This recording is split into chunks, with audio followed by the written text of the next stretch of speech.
right, well, welcome everybody. Today we're going to take a little different spin on our luncheon lectures. I wanted to make it a little different. So we're going to talk about exercise. I'm going to spend the first 10 minutes and just talk briefly about the benefits of exercise. How many of you have been told that you need to exercise by your doctor? Right, probably everyone, right? And so today I'm going to talk about why your doctor is telling you to exercise. I'm just going to hit on the top benefits, and at the very end of today, I'll have time for more questions and answers that you guys can ask about that, okay? And then I'm going to hand over the mic to, we have 3 professionals from Wichita, around Wichita. Y'all are all in Wichita, correct? They're all different, they all have different exercise specialties, just to kind of give you an idea of the different types of exercise that are out there that might be more appealing to you rather than the typical, you know, just walking and running type of exercise, okay? All right. So the benefits of exercise. These are the main benefits I'm going to talk about today, right? We all know exercise is good for our heart. If you've been diagnosed with osteoporosis or low bone mass, it's good for your bones. Lymphatic drainage, I'll explain what that is in just a minute. Toxin removal. Hormone production. A lot of you probably don't realize how exercise affects your hormone. That's probably the most important part to kind of be aware of today. I could probably spend a whole hour talking about that alone. And psychological benefits, of course, okay? So why is exercise good for the heart? Can anybody tell me? Anybody want to raise their hand and tell me? Or are we all eating? All right. It makes it pump more. Pump more, okay. Right, so exercise, what you're doing when you exercise, you're really working out your heart muscle. It's one of the major things. And as you work it out, your heart becomes stronger, okay? And as it becomes stronger, your heart beats slower, okay? You probably heard that athletes have really low heart rates because their hearts are healthier, they're more efficient. And as they beat slower, you have a longer resting phase in between beats. And when it's resting longer, it can fill more with blood. And when it can fill more with blood, it pumps. When it shoots, it has a higher stroke volume. It shoots more blood per pump. So your heart becomes way more efficient. So that's one of the reasons why exercise lowers blood pressure. One of the reasons why it can lower blood pressure, okay? Another reason is that when you exercise, you're working out your blood vessels too, your arteries as well as your veins. All your blood vessels have muscles too, okay? And when you're working them out, they become stronger and you're dilating and constricting these muscles. And when they become stronger, they can grow bigger. And so more blood can get to the organ, more blood can get to the muscle. You have better circulation to the area, right? They tell you exercise to increase circulation to your area, to the area of the body, correct? So that's one reason. Another reason why exercise helps blood vessels is one that most people don't realize, but your body can actually grow more blood vessels. How many people knew that? You know, some people did. So everyone is different. We're not all alike. We all have different number of blood vessels and arteries going to all of our organs. But as you exercise, your body has the ability to grow more blood vessels around an organ, especially the heart. And so as you work out the heart and you build more blood vessels to feed the heart, because your heart's also pumping to feed itself, right? Your heart becomes even more efficient with those more blood vessels. And as you get more blood vessels to an area, you're less likely to have a heart attack. Right, especially the heart, because if you have more blood vessels to bring blood to that heart, then you know when one of them gets clogged, you have a backup plan. You can still feed your heart with those arteries. Okay, so that's one other cardiovascular benefit of exercise. Okay, it's working out the heart muscle, making it stronger, as well as your blood vessels. Okay, that's how you lower blood pressure. Okay, and as the heart becomes stronger, it doesn't have to pump as hard. Your blood pressure drops, you have less damage in those major arteries that are right around the heart, okay? Make sense? Okay, bone health. So bone is kind of like muscle in a sense that to grow more bone or to make it more dense, you have to exercise it out, right? When you work out and you work in your muscles become larger after a few weeks, right?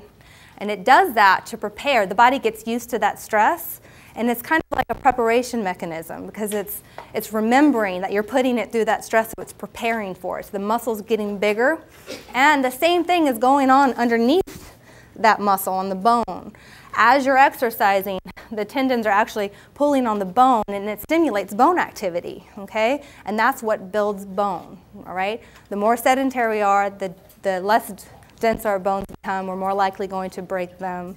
And a lot of times, breaks in older people are what cause hospitalizations and ultimately death. So keeping your bones healthy is very important for quality of life and preventing falls, especially in the elderly, okay?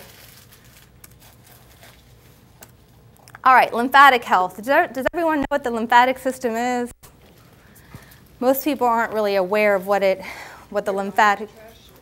What is it? The body's trash service. Yeah, the body's trash service. That's correct. The lymphatic system does a whole lot of things. It's a part of the immune system basically, and it's taking your white blood cells that are in your blood out to the tissue. So whether it's to fight infection, remove dead infection from an area back into the blood to be filtered out of the body. It removes waste. It does a lot of things, but there's no pumps to the lymphatic system like the blood vessel system has. Okay, your cardiovascular system has a heart pumping everything. It has valves. It's got muscles. Lymphatic system doesn't. So the lymphatic system relies on breathing as well as exercise. Okay, that's why deep breathing can help with detoxing. Your major lymphatic duct is right around your diaphragm, so that deep breathing will help stimulate the lymphatic system. But exercise will help stimulate that, okay? That's how you decrease swelling to an area. If you have swelling after you sit for a long time, that's the lymphatic system not working out better. And that's what's going to help detox you and keep you healthy, exercising, getting that fluid out, okay? So that's how exercise affects the lymphatic system, all right? And it relies on movement. Toxin removal, again, increasing the efficiency of the lymphatic system. It helps remove toxins for one. You're basically increasing oxygenation to all your organs when you exercise. And when you do that and you're breathing, you're getting toxins out through your breath and through the increase in oxygen to the body, okay? So that's removing toxins. Sweating removes toxins as you sweat. As you sweat, you also lose a lot of minerals, so you got to be careful. Okay, if you're an excessive sweater, make sure you're getting a lot of good minerals in. That's where diet plays a big part if you're exercising a lot. And also, the more fat you lose, the less room you have to store toxins. Most toxins that we're exposed to are fat soluble, and they will store in your fat cells, okay? And so the less fat you have, the less toxins you have to store. So that's one benefit. Another benefit. All right, hormone production. This is really important. I'm just going to touch so briefly on this. But every time you exercise, for a few hours, your human growth hormone secretion is increased. Major anti-aging effects with human growth hormone. It's anabolic, meaning anabolic building up your body. It helps rebuild muscle and tissue, and it reduces body fat, okay? Endorphins, who's heard of the runner's high? I have. When you exercise, your pituitary gland, which is right here in between your eyes, secretes endorphins, and that's where you get that opiate type high. And it's a real thing, and it's not just made up, but it is real. And the good thing about endorphins in exercise, it blocks pain, it decreases your appetite. A lot of people after they exercise have no appetite, they feel good, they don't want to eat right away. And just creates that feeling of euphoria, the endorphins. The good thing is, and this is what I always tell my patients, stick to it for 3 months. Because after about 3 months is when that runner's high or that exercise high really kicks in. And that's when your body becomes really sensitive to those endorphins. And you have more, they affect you more after about 3 months of endorphin secretion, okay? So you have a higher high that lasts longer and you have less pain. That's also one of the reasons why you can go further and do more as you keep doing it, okay? Testosterone production, increases testosterone production in men and in women, which is good because that's anabolic. Again, anabolic, building up tissue, muscle, bone, cells, skin, hair, everything, okay? It really helps rebuild that body. And testosterone also helps decrease body fat. And also, high testosterone increases a sense of self-confidence, or makes people feel better about themselves. That's a fact most people don't know. And thyroid. Every time you exercise for about 3 to 4 hours after, you have increased level of thyroid hormone running in your body. So that's one natural way to get your thyroid working better. Most people don't realize that, but you do have a lot of control over your hormone production. Just because your hormones are low doesn't mean you always have to go straight to taking in hormones. There are definite ways to get your body to work better and more efficiently on its own. Okay, so we do know that exercise will increase thyroid hormone, which is good because thyroid hormone just helps increase metabolism in general. So any symptom that you're having might start decreasing because the metabolism in that area of the body is working better. So also weight loss. We always usually think of metabolism as weight loss, but there's more to metabolism than weight loss. So increasing thyroid hormone will help with weight loss. So, so that's a good point to make when you're exercising, you're burning calories. That's why calories in, calories out is not the best model to always follow, because exercise burns calories, it builds muscle, so you use more calories, but it also affects your hormones. That's the most important part. That's how you'll keep your metabolism healthy, is through that, okay? If people feel bad after they exercise, they don't get that high, they're depleted for like 4 or 5 days after, that's a sign of a hormone problem, and that needs to probably be worked up by a doctor, okay? Psychological benefits, okay, improves mood, reduces stress, that sense of accomplishment. I always tell patients I like to exercise. One of the reasons I like to do it in the morning, because no matter what goes wrong that day, someone quits on you, your kid, I don't know, you get calls from the school or whatever happens, at least you got something accomplished. It's just that good feeling that you did something good that day. I don't know. So it works for me. It increases your energy. You become more productive. When you're feeling well and you're physically fit, things that you didn't think you had time for, all of a sudden you see that you do have time for that. You actually make more time when you make the time to exercise. So usually after about 3 months. Okay. Conclusion. There's so many benefits to exercise, and the take home, the reality is our bodies are meant to move. We're not meant to be sedentary. So when we are sedentary, that's when we become inflamed, we get a lot of pain. So actually moving and keeping your body and your back and everything strong is what's going to get you out of pain and prevent future pain. Okay, so we're not meant to sit here for an hour and listen to us talk. But different exercises will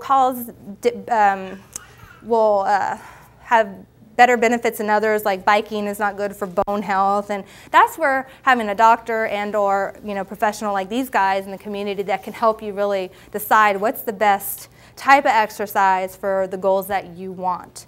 And like I said, there's more goals to have with exercise than just weight loss. Okay, quality of life. Everything exercise can help with. So with that, no further ado, I'm going to introduce our first expert from the community. This is Jake, and he is, I'll let him tell you more about himself, but he is a mixed martial arts professional coach.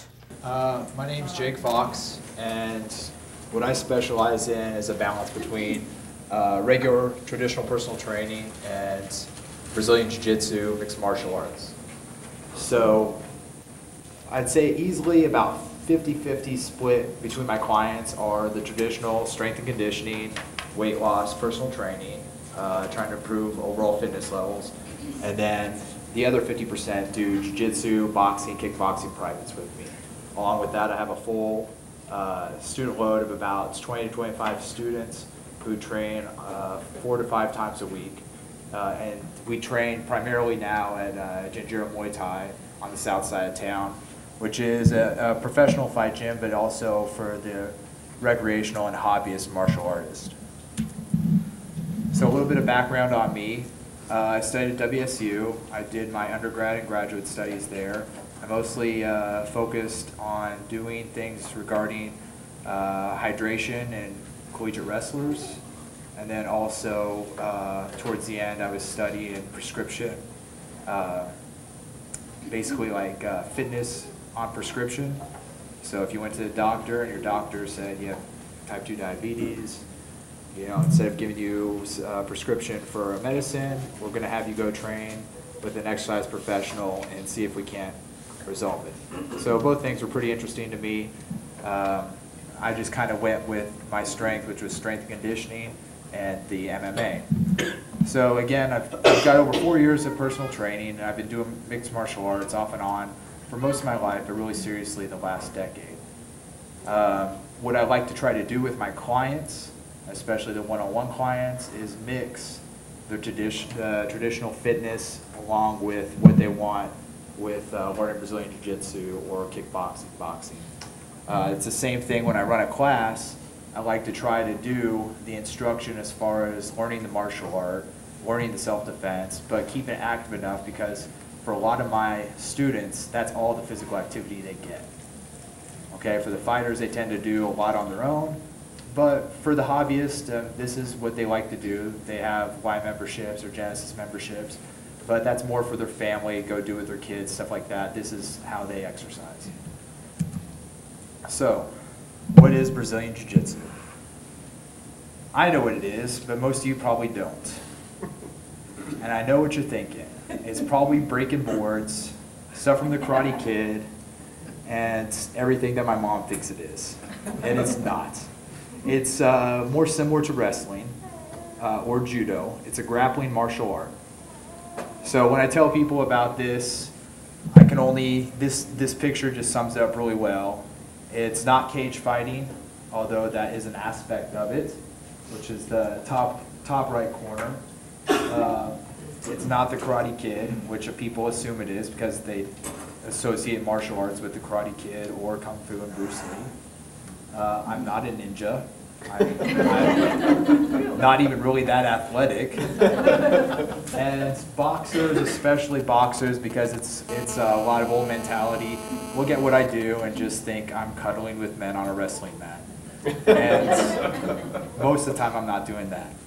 So it's a sport. It's like anything else. It requires a lot of time, a lot of dedication, a lot of patience, hard work. But it's an awesome thing, and it's been brought to us from Brazil by the Gracie family primarily. So again, it's a grappling art. The goal is to submit your opponent. The point system is similar to wrestling, so if you have any kids that wrestle or wrestled any, you know, in your days, you know, back in high school or younger, it's very similar to that. But the goal is different. Instead of a pin, we're trying to go for a choke or a joint lock. And like I said, it comes from Brazil. It was brought from Japan to the Gracie family, and basically it was a business agreement where Count Kaumeyer, which is Maeda, he basically ran into some legal problems in Brazil, and Gustavo Gracie helped him out, and in return he offered to teach judo to the Gracie sons. And from there they developed this system over the last 100 years. And it's kind of become what you see with the UFC and the cage fighting today. Kind of where it's come from there, it's really expanded beyond just that. But it's done for 3 reasons. You either train it to learn a form of self-defense, for the sport, or for exercise. So who does Brazilian Jiu-Jitsu? On the left here, you have Rickson Gracie, the oldest son. Second oldest son of Helio Gracie, one of the founders of Brazilian Jiu-Jitsu. And you have a top-notch competitor there on the right. And this is typically what you'd think if I were to tell you Brazilian Jiu-Jitsu. But on the left there is Kaumeyer. And you might have seen him on Good Morning America or the Today Show. He has a genetic disease that had to have all 4 of his limbs amputated in high school. Went on to become a state champion wrestler, He has fought at the amateur level in MMA. He is a motivational speaker. He is a fitness fanatic. And he is a blue belt in Brazilian Jiu-Jitsu. Okay? And then on the right, you have a little girl choking a little boy. So really, it's for everybody. Yeah, it's Brazilian Jiu-Jitsu is for everybody. The oldest guy on my team is 53, and he is a bad man. And it's his only form of exercise. He has a stressful job. He comes in, he wrestles with the young guys, he goes home tired and feeling good. Okay, my youngest student I train is 8, and he is a stud wrestler, and I'm going to be afraid of him by the time he hits puberty. Okay. So again, I try to balance the martial arts side of it and the education and knowledge of what I know with the fact that people need to get active. And any way I can increase their activity levels, I try to do. So the benefits from a strength side is you're doing a lot of body weight resistance. When you're wrestling, you're moving your body weight, you're moving your opponent's body weight, and you're having to go and be explosive and dynamic for periods of anywhere from 5 to 10 minutes without stopping. So there's definitely a cardio aspect for it as well. The energy systems are from the anaerobic, that little 10-second burst of explosive energy, to the full 10-minute match where you are dying at the end of it, but you're just trying to get through. There's a lot of flexibility involved because it is wrestling and the positions that are involved. You increase that slowly through time because most people kind of get stuck in these positions and they're not really used to it. The balance, working the judo throws and the takedowns, you feel a lot of shifts, and the proprioception required for that is amazing. Socialization is huge. I can't stress it enough. It's as important as being a good athlete. We have guys on our team that'll never be world champions. We've got guys on the team that have potential to be world champions.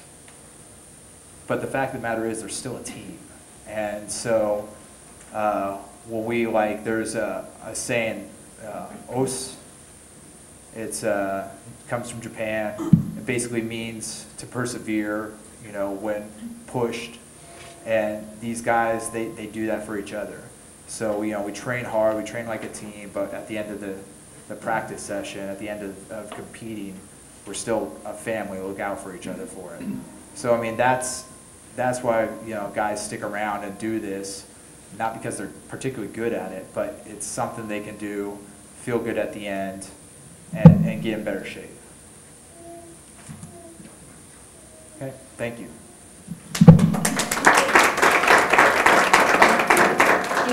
Thank you, Jake. All right, now I'm going to introduce to you guys Dr. Adrian Tarler. And he is a chiropractor here in Wichita who also owns a yoga studio downtown, and he's going to do a little presentation about yoga. So I'd like to just start and just kind of share with you how I got into yoga. My training was as a chiropractor. I graduated in 1990 from chiropractic school, and really loved the whole philosophy behind chiropractic and wellness orientation, and the whole idea about the nervous system and how that affects the body. And through my practice, one of the most frustrating aspects was that I wasn't able to help as many people as I wanted to, and mainly because people weren't really willing to participate in the way that I wanted to have them participate to get well. And so, and I started to also realize I had a lot of low back pain that wasn't going away, even with chiropractic care. I had shoulder pain, I had knee pain, I had a lot of injuries from my athletics. And I decided to stop telling people what to do and actually do what I am asking them to do, which was to exercise, maybe do some yoga. And so it just became something that I was searching out. And it took me a while to find the right yoga that worked for me, because like most people, when you say, let's do yoga, you have all sorts of crazy ideas of what yoga is going to be, right? And that's what I had. I had no idea what yoga was. And I needed to find something where I could go for an hour's worth of time and not only have a great full workout, but also feel relaxed and stretched, and maybe also have a little meditation at the same time. I was trying to find something that would hit everything. And after going to numerous studios, probably 10 different studios, and trying out all sorts of different styles, and there's just millions of names for all the different styles of yoga, I found one that really fit me. And that is how I am doing what I'm doing right now. It totally changed my life. At that time, I was divorced. I was really stressed out. I was depressed, and I didn't know about it. And I just wasn't able to function very well. And I started doing yoga, and everything started to come back together again. I started to connect with myself. I started to kind of make good choices and get myself back together. So really, yoga was the impetus for me, not from trying to lose weight or trying to do some sort of a performance like a triathlon or something like that. It was really, I was stressed, and I was trying to deal with probably the toughest thing that I'd ever gone through in my life, which was a divorce. So psychologically, yoga is amazing. Physically, it's also wonderful. And so it just became something that I fell in love with, and now really am probably 80% focused on my yoga practice and about 20% in my chiropractic, because I wanted to get people to be motivated themselves, to do the work themselves, to get themselves strong and healthy. And people love yoga. So the styles of yoga that I do, I have 2 studios in town. They're both on Douglas, one on the east side near Tanya's Soup Kitchen. That is a hot yoga studio. And then down in the Delana district, we have what we call a power yoga studio. And so I'll just kind of explain a little bit about what the 2 are, because hot yoga is a big buzz right now. And there's a gentleman, Bikram, who franchises hot yoga studios. And so there's a lot of misinformation sometimes that comes to you when you're thinking about what hot yoga is. But basically, a hot yoga studio is a heated room. The external environment is to help you get hot, to help you sweat, to help your muscles relax more, to help you perspire so that you have support in detoxifying as well as, you know, exercising and breathing, and it helps in all of that. Now, that's not for everybody. And I have a lot of people that come and they call me up and they go, yeah, my doctor, I just had heart surgery and my doctor said to come do yoga. Can I go do hot yoga? I'm like, no, I can't do hot yoga. All right, hot yoga is not for everybody. And even though it's cool and it's the hip thing to do, it's not, because it'll put a huge stress load on your heart, especially the heat. And so you just have to be really careful. It's something you can build up to, and it's something that you can build up to even within the practice if you come, but you really have to watch out that you are not just in really poor shape and then just go into a hot yoga studio. That's where a lot of people get into trouble with hot yoga.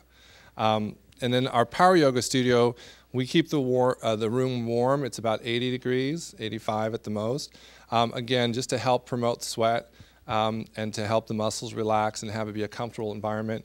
And there we're moving more. It's a kind of a graceful moving motion. We call it vinyasa, or linking movement with breath. So we're working proprioception, we're working balance, we're working strength, and we're working flexibility all the time. And it's very cardio oriented, so you're going to get a great workout. We also play really great music during the whole time that we do yoga. So we'll play classic rock and roll to just a variety of nice, fun music that helps you to kind of have a pleasant experience while you're doing yoga. And so one of the things that I found as a chiropractor with people not doing the exercise or the fitness component of it was that most people don't have a good time with fitness. I didn't. Like, I don't want to go to a gym. I'm just not a gym person. I don't want to go to Genesis. I don't want to go to the Y. I really don't want to go inside someplace. I'd rather be outside, or I'd rather, I needed to find an environment that worked for me. And when I went to a yoga studio, I felt like I had this shared commonality of people who just kind of were like me. They didn't want to go to a gym. They wanted to go to a different place. And I wanted to listen to music. That was really fun. It's nice to listen to music. And all of a sudden, at the end, I had a great workout. I didn't feel like I was killing myself. I wasn't injuring myself. Yet I had a really strong practice. I had a strong sweat. I was feeling like my muscles were used. I was gaining flexibility, and I was learning to get more balanced. And all the yoga people that I had met who were older than I am, I wanted to be like that. They were like the most lively, flexible. They moved with ease. I wanted to be like that when I was 60, 70, 80. And even now, one of the teachers that have brought yoga to the Western world, Iyengar, he's 93 years old. He'll do a headstand every day for 30 minutes.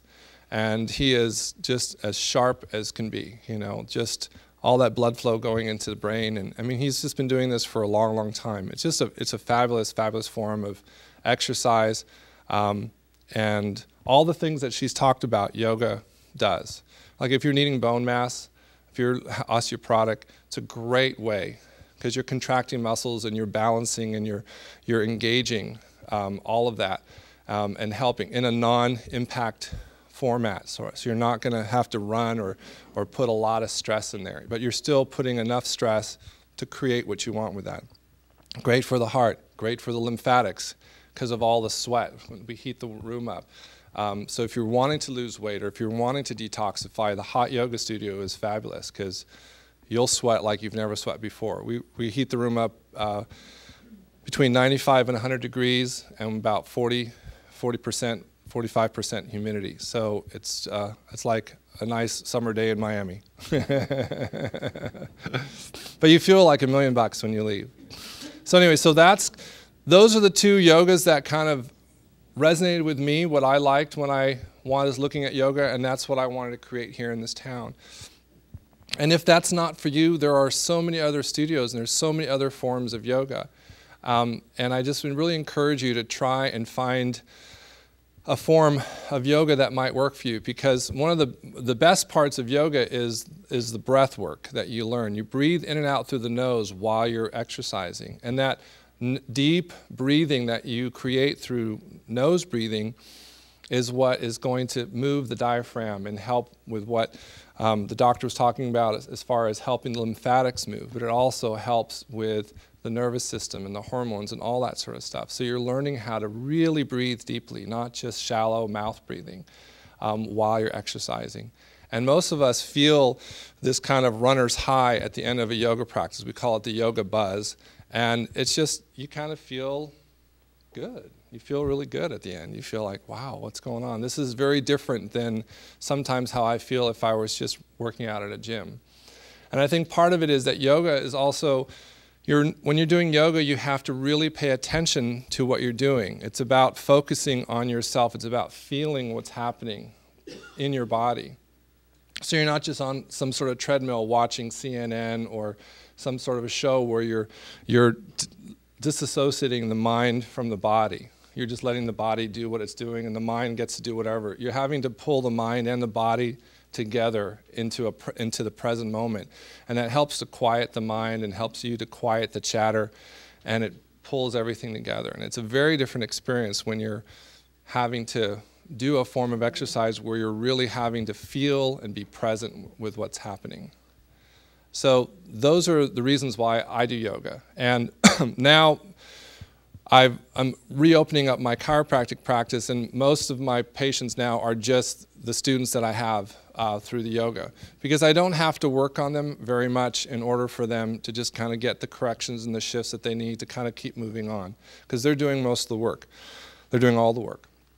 They're coming and they're getting strong and their core is getting strong, and they're moving energy through the body, they're moving blood flow through the body, they're moving their lymphatics. So when something is out, it's just out, and I can make a correction once, twice, 3 times at the most, and they're back on track. And that's really exciting for me, because I like to see people feeling really good. I've had one gal, she went through my yoga teacher training program, mainly just to learn more about yoga. She is around 63 years old, and she didn't tell me that she had a pacemaker. this is, you know, one of the classic things they don't tell you because you say you're not a doctor, so they don't reveal things to you. So she came up to me after one class and was telling me that she started to feel really dizzy. And I said, well, maybe you're working too hard. You know, why don't you go check with your doctor what's going on?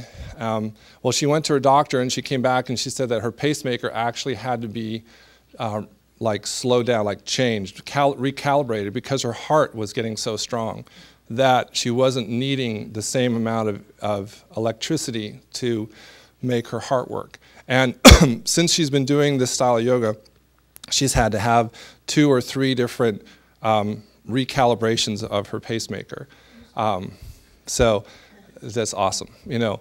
And I just hear lots of those types of, all joint pains going away, you know, knee pain going away, low back not hurting anymore, weight loss. But I don't really focus on the weight loss as much. I just want people to come and have a good experience. And I have people who are 80 years old and 8 years old, and you know, that's the one thing I love about yoga. I mean, even if you don't think you're an athlete, you know that you can become a good yoga practitioner. There isn't anything too difficult in there, excuse me, for you to do at any age or whatever athletic level you're at.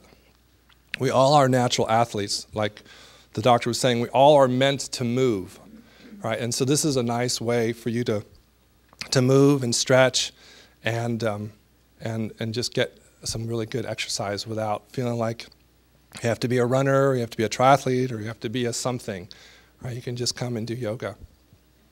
So anyway, so that's that's kind of what I do in town. And we want to make it really affordable for people so that they come. One of the tenets in yoga is that the more you do yoga, the more you want to do yoga. Because if you're doing yoga and you're feeling good, you want to come back and you want to feel good. So the whole purpose of yoga is to feel good at the end of your class.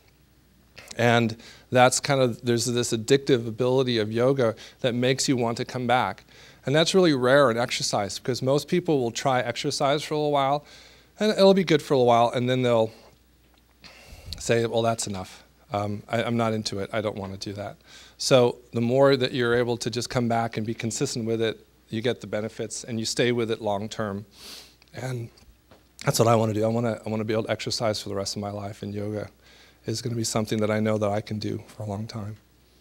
Anyway, so yeah. What do you think about Tai Chi? I think Tai Chi is wonderful. I don't know enough about it because I haven't practiced it, but it's similar, I think, to yoga and also different. It's a little bit more of a slower movement than yoga is. Yoga is a little bit more linear, you know, like you're to the side or to the front, and Tai Chi has more circular movements. But it's all the same thing about slowing down, bringing your mind and your body together, learning how to breathe. I think it's wonderful. Yeah. Yeah. My class availabilities. At both studios, our biggest times are 5:30, 7 o'clock, and 8:30 in the evenings. We also have a 9:30 in the morning class right now. I've been busy with kids. My wife and I have 3 little kids. We now have a 3-year-old girl, an 18-month-old, and a 6-week-old. So we've been crazy busy. But we're starting to do a yoga for pregnancy class that my wife is teaching as well. But we found that the evening time in Wichita is the time that most of us can do it. After work, we come. So we have a 5:30 to 7, and then we have a wonderful 8:30 in the evening class down in Delana called Candlelight Flow, and that's a really beautiful class. There's candles and nice ambiance, and it's a great introductory level class. So Monday through Thursday. Yeah. And can you just give us an idea what the cost on something like that? Yeah, it's a $7 drop-in, and we also have a monthly unlimited package available for both studios at $50. And then also, if you're a student or if you're military, it's $30 a month. My name is Holly Phillips. I'm with the Northwest YMCA. I have also trained at other branches. I've been there as a running coach for about 6 years now. I've had a running club there for about the entire time. I specialize in, and I call it team training because as you know, beginners start to begin their training for an event, they like to have other people around them that are at the same level. So that's one of the things that I specialize in. I like getting beginners to know and understand the joy that we as runners feel. The runner's high. It's amazing. At some point you will feel it if you continue with it. I like running, I like jogging, I like walkers. So to begin somebody, I like to get them on a walk-jog schedule. And for those of you who have the handouts, there is a schedule attached to the top paper that gives you an example of what my schedule would look like for you if you were to begin to train for a race. As far as the benefits to running, increased cardio, fat burn, your heart gets stronger, lower blood pressure, basically everything that everybody else has already said about being active. Your bones get stronger, you accomplish something. Getting up in the morning, getting your run in, you feel amazing the rest of the day. If you can't get it that morning, get it at some point in time during the day. I promised that I could get anybody to go across the finish line. It doesn't matter how far you go. It doesn't matter if it's a 1 mile, if it's a 2 mile, if it's a 100 mile. I have clients who I train who only want to run a 5K. That's great. If you only want to run 3.1 miles, that's great. Let's just run the 3.1 miles and let's do it together. I also have clients who run 100-mile races. It is amazing to me. I will not ever probably run that distance because that's a long ways. 24 hours of running, I don't know. Not so sure about that. I think he's crazy, but he does it consistently, so he does a really good job. And it always surprises me. One of my favorite things to do as a trainer, which I've been at the Y for about 6 years, I like to get somebody who wants to lose weight. If you want to lose weight, one of my favorite things is that you need to make a goal. So your goal will take away from, the weight loss, and your goal should be crossing the finish line because everything should come into play, crossing that finish line. Once you start training, you're going to be more active. You're more active, you're not going to be as hungry, you're not going to want to eat bad food, you're going to want to eat healthy in order to fuel your body. By the time you cross that finish line, you should have lost some kind of weight, and at least you accomplished something. If you haven't, then you probably aren't going to like it very much. But for the majority of people that I have trained to, run a race or walk a race, I had a lady who ran the Prairie Fire last year. She did the half marathon. She walked the entire thing, 3.5 hours. And she cried. I had to catch her at the finish line. And she just cried. And so I cried, of course. So it's amazing to see that. That's my favorite thing. I love beginners because to see the accomplishment on them, on their faces when they cross the finish line. One of my favorite things ever. What I like to specialize, the breathing. A lot of times people have problems breathing. Just relax. It will come. You'll get there. Shoes, clothes, form. We look at all that. Honestly, the only thing that you truly need to make sure you have are good shoes. It's probably one of the cheapest forms of exercise. All you have to do is have a pair of good shoes. Go out, put your shoes on, and go run or go walk. You don't even need a gym membership for that. And to answer your question, the YMCA does have a chair yoga, silver sneakers. So. Isn't that a program with Medicare? Yeah, and so it should be free. Yeah, even with the membership. So. One of the benefits also to running is you get to meet other people. It's one of my favorite things. Love meeting new people. You go to a race and, my runners who are the first-time runners, they're very nervous. We meet the night before. We have dinner. We get to know each other even more. We meet outside of the, racing or meeting to work out and stuff also, and we get to know each other. We meet the night before. I try to calm their nerves. That doesn't always work. I had a lady who stayed up almost the entire night the night before half marathon. Not good. Not good at all.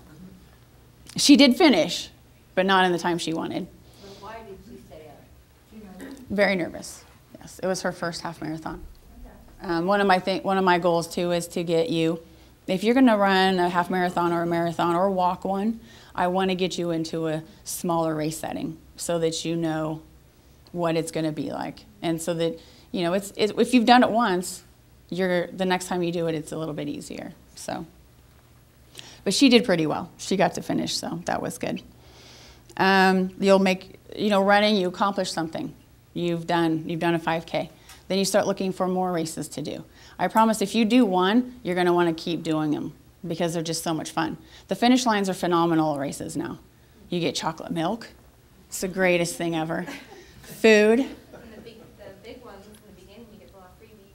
You do. You get a great pack. Some of them give you backpacks, and you get all kinds of coupons and all kinds of food and stuff. Eating. So speaking of food, I'm sure you've read my shirt. I run so I can eat so I can eat. Well, that is one of the benefits. You run. When I'm training for a full marathon, I'm eating 5,000 calories a day at least. You're trying to take in as much good, healthy food as you possibly can because you need to fuel your body. If you're eating crummy food, your performance is going to be horrible. And even if you're not running a marathon, you're just average person, fueling your body. If you eat crummy food, you are not going to feel good. It's just the way your body feels. It wants good, healthy food. Races are not just for runners. Not just runners can go do a race. You don't have to be a runner to do a race. You can walk the entire thing, like I said. My gal who walked the entire half marathon. I actually trained for a few years ago and ended up barely finishing the half. My hamstring was injured. Mile 6. 26.2 miles. I wasn't going to walk 20 miles. But I finished the half marathon. I did end up walking the rest of the half marathon. It took me a long time, but I still finished it. So, clothes, again, that's just part of the running. But you don't necessarily have to look like an athlete to go walk in a race. Just get out and go for a walk. Find a race you want to do. Races are becoming abundant right now. We have so many different things going on as far as races go. We have everything from, Spartan races all the way down to, 5Ks that we're raising money for, all kinds of different charities, which are my favorite things to do. That's all I have for you today.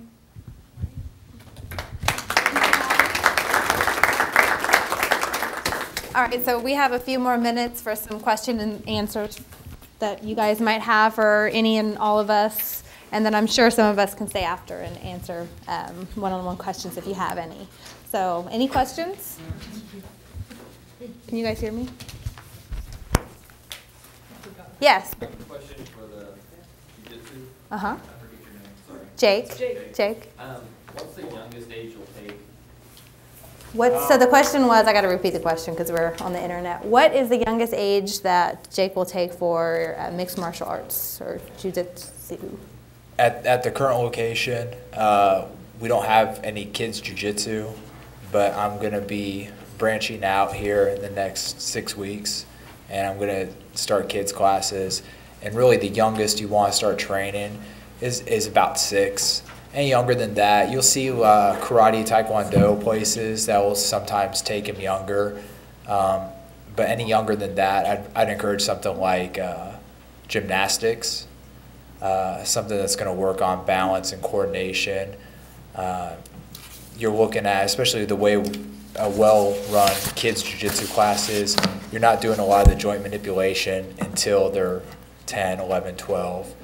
Before that, 6, 7, 8, you're just working a lot of position stuff, more like what you'd see at a traditional wrestling practice, and just trying to get them active and get them interested. I know my black belt friend who I'm affiliated with, who's actually coming up this weekend, I've watched him run his kids class, and part of it's, he's a little Brazilian, he's only about 145 pounds, but Fridays they play soccer on the mats. They just have a foam soccer ball, and it's not even about jiu-jitsu. Again, it's about the team building, and getting the kids active, and taking a lot of lessons from him. Those first critical years, if you're going to get a child in martial arts, should really be about their development athletically, and not necessarily the pressure to compete or to do anything else. That's especially with some of the parents I've worked with youth strength and conditioning, is trying to get them to kind of step back, because it's still about the kid. You know, they sometimes get wrapped up in their child's accomplishments, which is, it's good they support it, but it's a fine line between, you know, being the angry football dad and, you know, being just a supportive parent. Any other questions? Yeah. Jake, how old should or can you be to do kickboxing? How old can you be to do kickboxing? Again, it's kind of based on the instructor. I don't see any age limitation.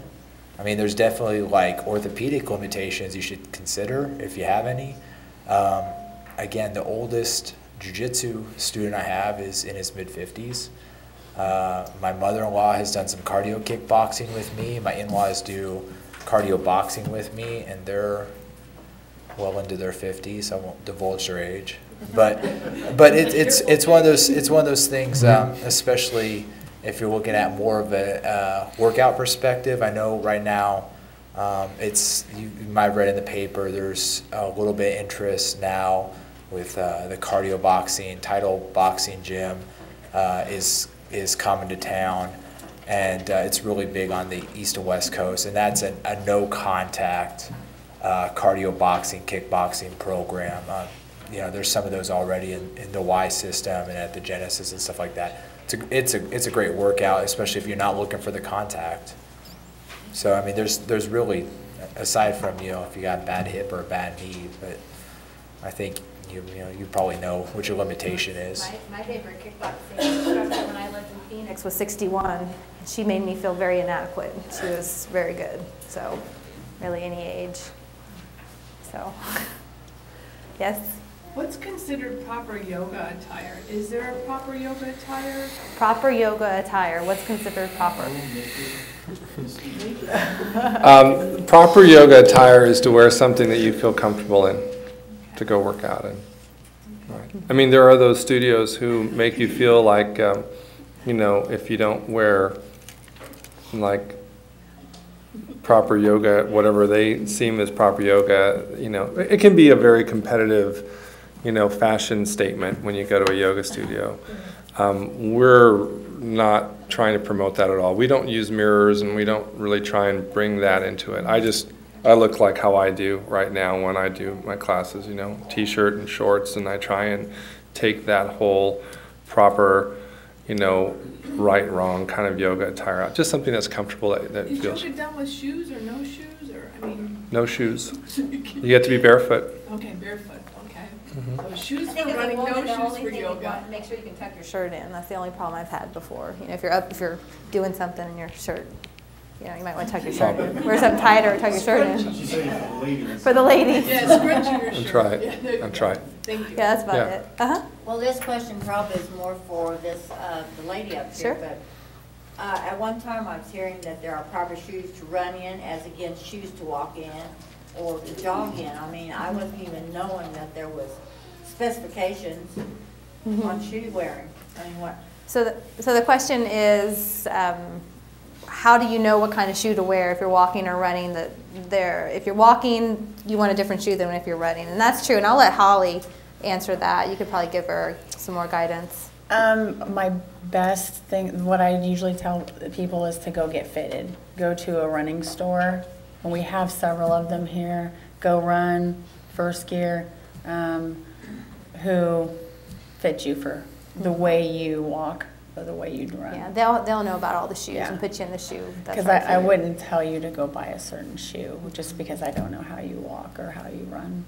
Okay. So, I but didn't yeah. know what the guidelines were. Yeah, you would want to go and get fitted for a shoe. When you're walking, you have more heel impact, so you're going to want a shoe that has more of a cushioning on the heel. When you're running, you should be landing on your toes, so there is a difference between running and walking shoes. Yes? This is for Holly.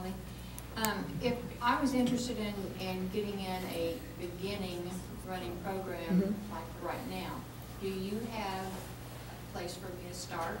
Why do you have a group that's beginning? I have multi-levels of people are in different places. So I have groups that are in the different areas. So if I have a beginner group, and I have an intermediate, and I have an advanced.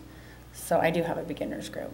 So I could get in the beginning group, and I wouldn't be behind their skill level? Or? No, not at all. It's a continual program. So I always have somebody starting. Okay. Somebody's always starting. And is there a time frame, a certain time of the day? Or? I do have specific times and dates that we meet to do specific training, because for runners, I want them lifting weights. So you will lift weights. Now we're not going to get, big and bulky. I know that's always a concern, especially for like women and runners. We don't want to be big and bulky because makes us gain weight, and we don't want to be that way. So I do want you lifting weights because you need to be strong in your entire body. So we meet to do that 1 day a week, and then 2 to 3 other times a week we'll meet to run.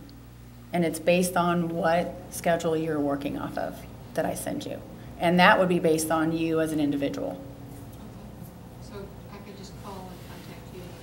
Yeah, and if I don't have somebody in your level, then I would go with you. I would meet you and we would run. I would run with you. Or walk, jog, or whatever it is that you're at whatever level you're at, I would do that with you if I don't have somebody else to do it with you. All right, thank you. Yes? Following up on that question, as a Y member, is this an extra adjunct fee? It is an extra fee. Okay, so what do you do when you do call? You say, hi, I'm calling for what? Or who? You would call and either ask for the personal training director or me specifically. So you fall into the personal training, but right. Yes. Okay. Yeah, and it's the charge for it right now is like group training. Okay. But you meet me more times than you would for like group training. So. Great. Yes? I have a question for Dr. Adrian. Yeah. What would, again, give me an idea of what you were like before you started doing yoga. And what is the biggest difference between your maybe agility, your mental clarity? And what have you really noticed has improved through the years that you've Done yoga. So what improvements has Dr. Tarler seen over the years that he's been practicing yoga? That's the question. Correct? Well, I've noticed that, I mean, my flexibility has increased tremendously. I used to be really stiff and had low back pain, and I could barely touch my knees when I was just folding forward. And now I feel like I'm really flexible. I've also gained a lot more balance. I wasn't able to do a lot of the balance poses when I started, and just after practicing more and more, I feel like that's happening. I also I feel like I'm in the best shape that I've been in a long time. I've also have the best blood work that I've ever had in my life. My whole system is healthy. I'm eating better foods than because I want to feel good. My wife likes me. Right? I mean, you are a really pleasant person after yoga. You have that moment of time where we create the gap from reaction to just responding, right? We're so like reaction oriented. And after yoga, you actually feel like you have room and space to not react. So after yoga, I'll come home and I'll take over the 3 kids, and where my wife's just like right on the edge, and we just find that we both really need to do the yoga, and the kids respond, the kids like us better. We just do a better job parenting. We do a better job of interacting with staff and the people in our studio. It just translates out into the world. Handling stress better. Yeah, you're just dealing with stress better. So, all those. What a nice balance of options. Well, good. or combination there are. Yeah, and the goal was to let you guys know that there are more options out there. You know, yoga, MMA, there's something for everybody to get you moving. Good job. Okay?